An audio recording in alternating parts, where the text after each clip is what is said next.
Good evening, mga kaibigan.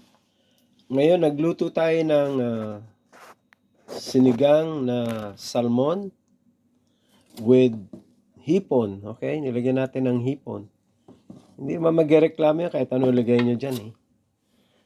Basta okay lang ang luto. Lalagyan natin ng broccoli ngayon dahil naubusan ako ng naubusan ako ng ibang gulay. Kaya yan lang ang gulay ko ngayon. Hindi naman magreklamo yan. Kahit ano ilagay yung gulay dyan. Ay ngayon, nilagay natin ay broccoli.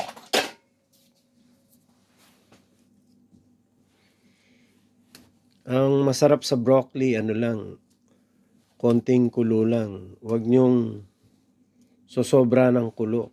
Masarap niyan malutong. Okay? Yan. Lagyan pa natin ng konti.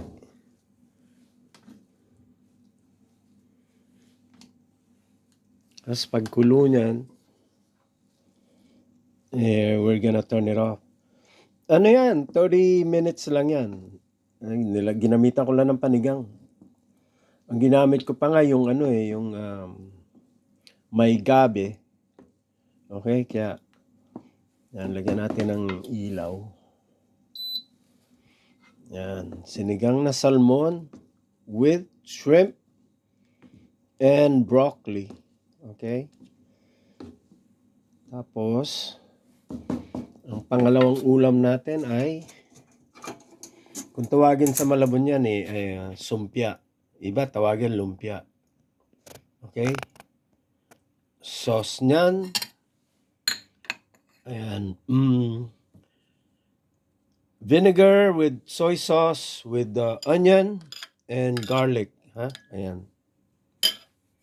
And that's our lumpia or sumpia or egg roll. And that's our sinigang. Okay? All right. It's easy to make. Less than 30 minutes yan. All right? Thank you.